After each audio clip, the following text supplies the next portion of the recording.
نعاودوا نتلاقاو الان راح نتكلموا على لا تيماتيك فينتech. Le thème c'est la technologie au cœur des services financiers. Je ne sais pas si ça marche. Ouais.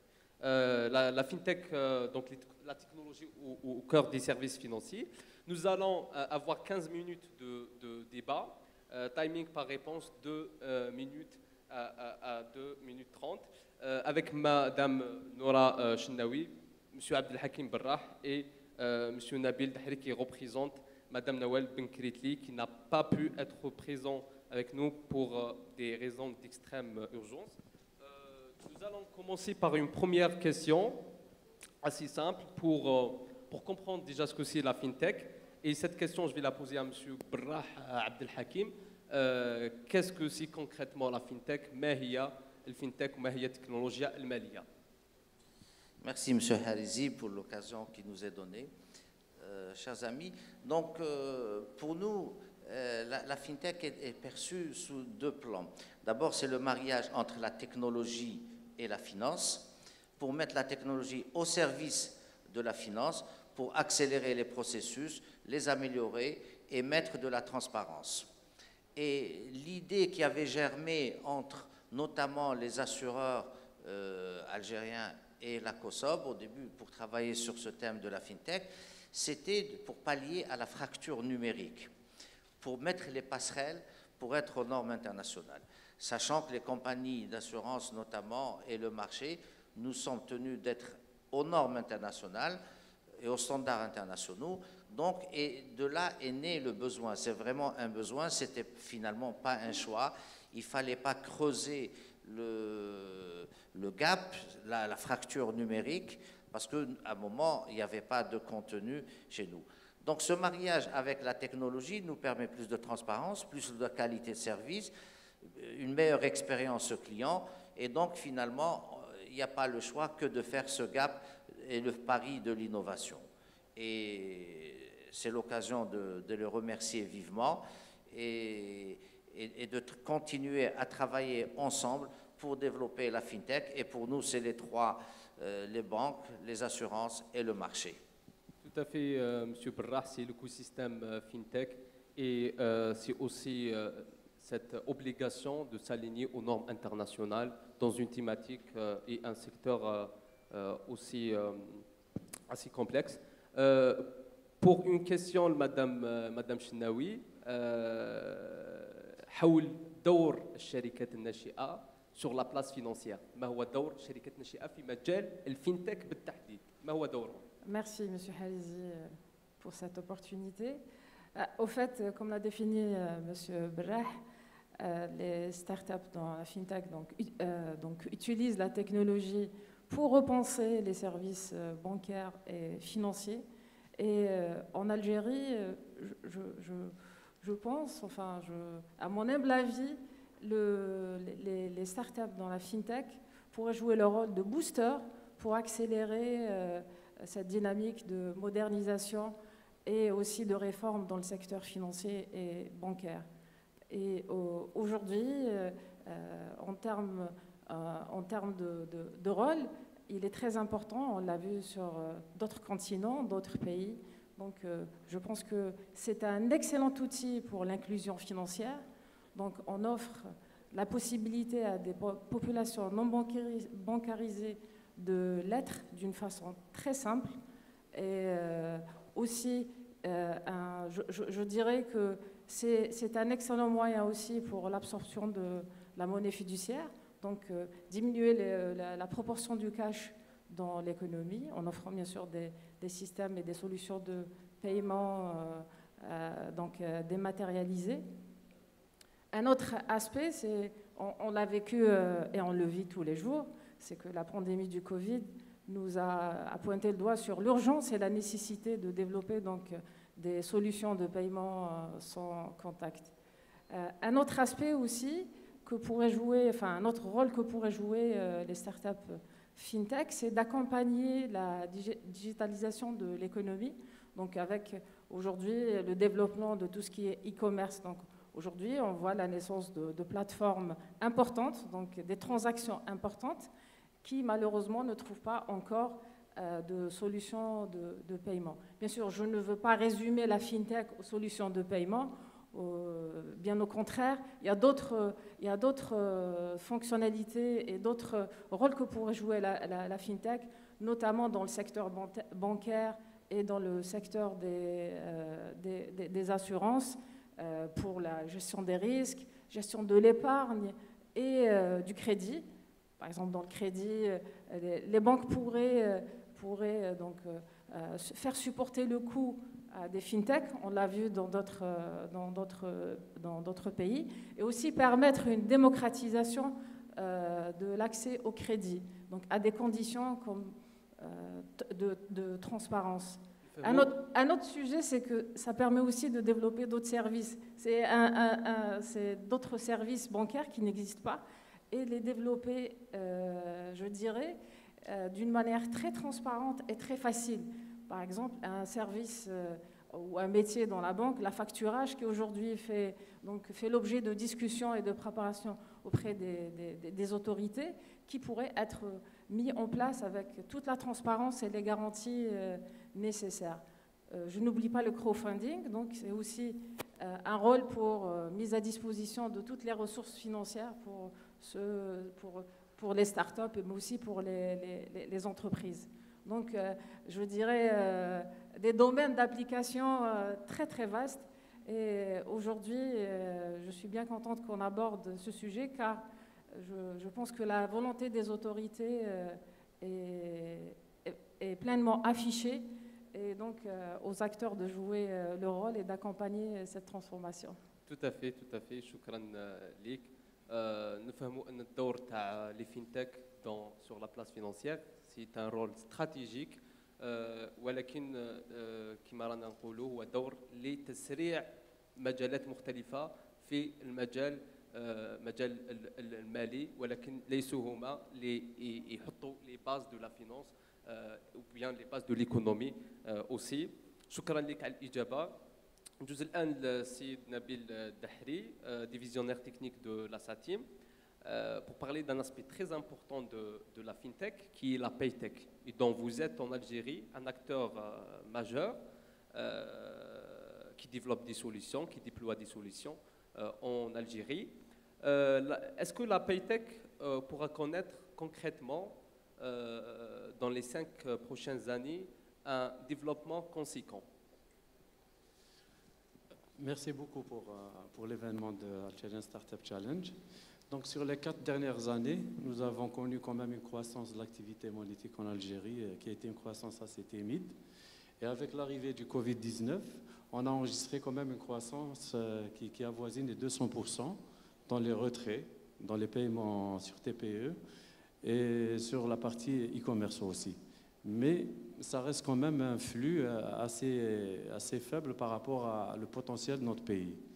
Donc ce qu'on attend des startups, c'est qu'ils développent des solutions innovantes autour du e-wallet, autour du mobile payment, en utilisant les dernières technologies QR code et tout. Et essayer aussi de proposer des solutions qui répondent aux nouvelles manières de consommation. Si on regarde aujourd'hui la salle, je pense que le minimum pour nous, chacun doit avoir minimum un smartphone.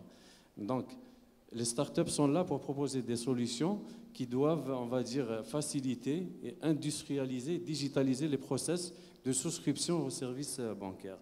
Notamment, par exemple, aujourd'hui, ils doivent proposer des solutions qui doivent permettre l'ouverture d'un compte bancaire à distance ou faire des souscriptions avec de KYC Solution. Voilà. Donc, c'est pour ça qu'on a proposé des thématiques autour de ces sujets-là.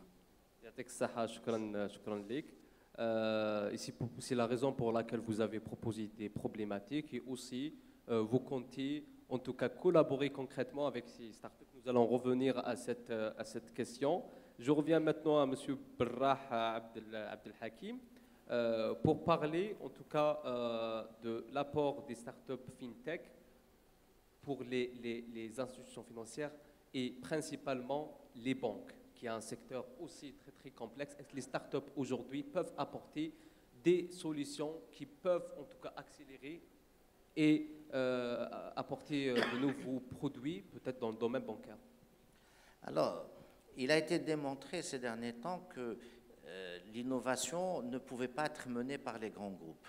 Donc, le modèle actuellement dominant, c'est que c'est confié aux startups, aux sociétés innovantes qui ont l'agilité, qui ont la flexibilité dans le développement.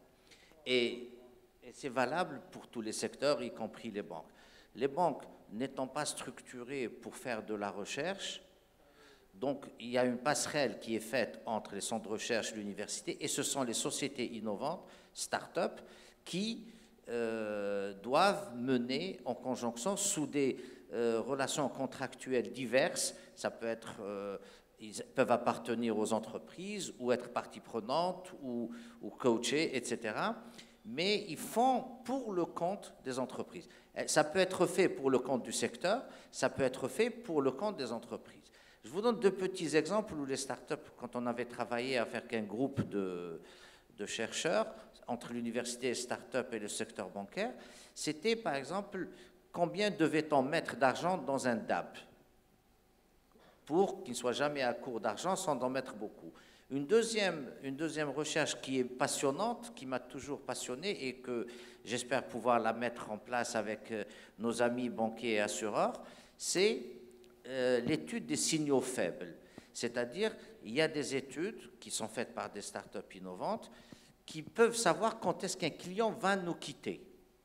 Quels sont les signaux très faibles qui donnent, et par la suite, on sait que ce client, au bout de 6 mois ou d'une année, ne renouvellera pas son contrat.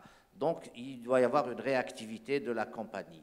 Donc, tout ça est fait, et dans le secteur, puisque là, on est dans le fintech, mais bon, est fait, et c'est valable pour les assureurs, pour le marché et pour les banques. Donc, l'apport actuellement technologique d'Open Innovation doit se faire en partenariat avec les startups, on ne peut pas y échapper. Et d'ailleurs, un signal qui a été donné par l'État, c'est que de relier l'économie de la connaissance aux startups, étant le levier principal de l'économie de la connaissance. C'était un clin d'œil pour le ministère délégué aux startups. Tout à fait, Monsieur Berrah, l'importance de l'open innovation, de la collaboration entre startups et grands groupes dans n'importe quel domaine, y compris le domaine financier, est d'une importance capitale. Je reviens maintenant à Madame Nora Chenaoui, étant votre statut d'experte en fintech, mais aussi DG d'un fonds d'investissement. Par rapport aux autres domaines, hors la fintech, mais aujourd'hui on parlera fintech, qu'est-ce que les startups doivent faire, sur quoi elles doivent se baser, les startups fintech, pour pouvoir optimiser leurs chances de lever des fonds? Merci. Au fait, les startups dans la fintech, c'est des startups. Donc, ce que regardent les investisseurs, il y a des fonds qui sont dédiés à l'innovation, qui regardent d'une manière un peu plus ciblée les fintech. Donc, d'une manière générale, ce qu'on regarde dans les startups, c'est la qualité des équipes, sachant que le principal actif d'une startup, c'est l'équipe. Donc, il faut veiller à avoir des équipes complémentaires qui peuvent faire évoluer le projet dans le temps. Bien sûr, la compréhension et la bonne compréhension du marché. Là, on parle de fintech, ça veut dire qu'il faut intégrer le volet réglementaire, le volet contraintes liées au métier, donc une bonne compréhension. On ne peut pas parler de crédit si on ne sait pas comment ça marche, si on ne connaît pas le cadre réglementaire appliqué. Donc ça, c'est très important. Donc, un avantage comparatif, bien sûr, il faut avoir des barrières à l'entrée. Il faut toujours se poser la question, est-ce que quelqu'un d'autre va avoir la même idée et donc constituer donc, une menace dans le sens très forte concurrence. Bien sûr, travailler et préparer donc ces métriques, donc ces business plans. Il ne faut pas hésiter à revoir à chaque fois ces copies, à demander des conseils. N'oubliez pas qu'un investisseur en capital, lui, il attend un retour.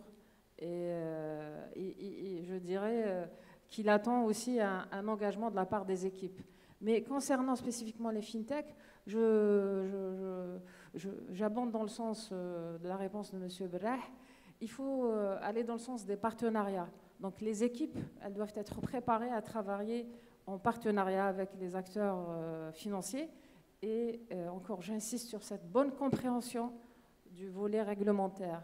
Il est important parce que le marché financier et bancaire est réglementé, donc il faut l'intégrer dans son business. Tout à fait. Merci beaucoup, Madame Chendaoui.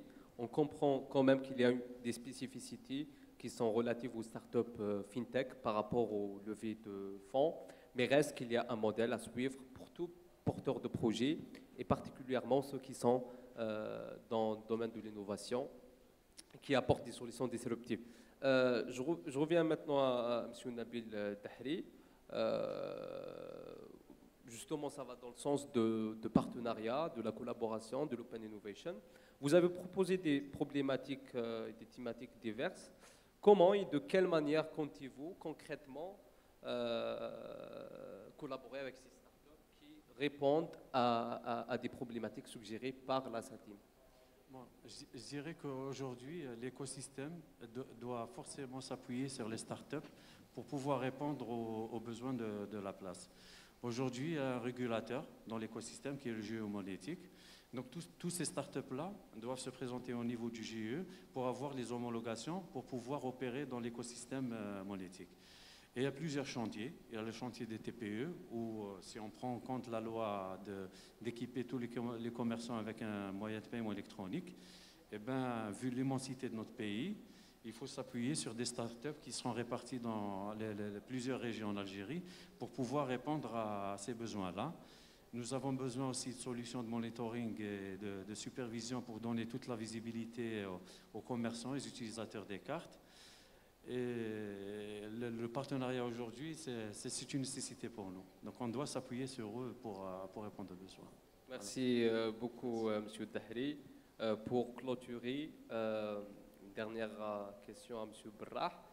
La COSOB a initié en compagnie de ses partenaires, l'UAR, l'Union des assureurs et des réassureurs, et le ministère des startups, de l'économie de la connaissance et des startups, un incubateur intitulé FinLab.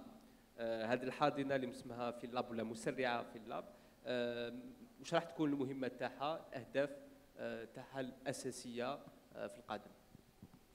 Merci. Donc, le FinLab qui est en phase pratiquement de démarrage a été conçu donc, avec l'UAR, les assureurs publics dans un premier temps, tous les assureurs publics, avec la COSOB, la Bourse d'Alger et le ministère des startups et l'économie de la connaissance. Donc, ce FinLab est né d'un travail qui a été fait par un conseil scientifique de la COSOB, où on avait senti, comme je l'avais dit tout à l'heure, la nécessité et même l'obligation d'aller vers l'innovation et vers travailler ensemble sur des problématiques, soit communes, soit individuelles pour chaque compagnie. Donc, c'est l'occasion de remercier notamment les assureurs d'une réactivité très positive et très rapide au projet. Donc, nous l'avons monté avec toutes les difficultés qu'il y a, sachant qu'il y a une très forte implication de tous les acteurs. Donc ce FinLab, il est au stade final, c'est-à-dire pour démarrer, il démarrera très prochainement et verra justement travailler sur les insurtech, sur les fintech, sur les problématiques du secteur, propre au secteur, propre aux entreprises. Ça peut être perçu comme la suite d'un challenge fintech qui entre dans le cadre pour justement trouver quelles sont les startups qui peuvent venir se faire accompagner par le FinLab et développer des compétences métiers, comme l'a cité Madame Chenaoui, parce qu'il faut avoir les compétences métiers, les assureurs les ont, la Bourse d'Alger les a, chacun dans son secteur, et ensuite travailler ensemble. Parce qu'il y avait, bien sûr, dans les compagnies d'assurance, il y avait des personnes qui travaillaient sur l'innovation, c'est normal, ça fait partie du travail quotidien, mais on a vu qu'il fallait travailler un peu plus, donner plus de moyens, recruter des personnes capables de mener ces projets, et c'est l'occasion de remercier les premiers responsables qui sont impliqués réellement, personnellement, pour la réussite de ce projet. Tout à l'heure, M. Belmissia vous en dira plus, parce que, en tant que représentant notamment de de l'UAR. Et puis, je pense que dans votre travail, vous avez vu l'implication des dirigeants des compagnies d'assurance, notamment de la COSOB et de la Bourse d'Alger, et la sensibilisation qui a été faite auprès des équipes, sachant que c'est une question fondamentale pour leur avenir. Gagner cette agilité, gagner cette innovation, ne pas se couper, ne pas remettre plus de fractures numériques. Et réellement, je pense, ça va être un bel exemple de réussite. Et sachant que l'industrie financière est une des industries les mieux structurées, malgré tous les reproches qu'on peut nous faire, mais c'est une industrie très réglementée, très développée, avec des insuffisances et des dysfonctionnements, justement que nous espérons avec l'apport des startups, l'apport de la transparence, de la digitalisation, pallier à ces dysfonctionnements. Donc nous sommes très optimistes dans un avenir très proche pour trouver les thématiques. Et puis également, nous travaillons avec des partenaires étrangers, notamment en termes de recherche. Parce que, si, comme je vous l'avais dit tout à l'heure, si on peut parler de traitement des signaux faibles, c'est le big data, c'est de l'intelligence artificielle. Et donc, nous sommes en partenariat avec des universités, des centres de recherche de renommée mondiale dans ce secteur-là. شكرا لك سيد براح عبد الحكيم. Ça va être un premier exemple concrètement d'un accélérateur, d'un incubateur qui va créer un lien et un pont entre des compagnies d'assurance, des banques et des startups. Et je pense que ça va vraiment encadrer ces partenariats dont on parlait depuis tout à l'heure dans le cadre de l'Open Innovation. نشكركم مرة أخرى سيد براح عبد الحكيم، سيدة نورة شناوي وسيد نبيل دحري على هذا النقاش واللي نظن كان جد مفيد للببليك اللي راه معنا وكذلك الناس اللي راهم يتابعونا. نشكركم، يعطيكم الصحة.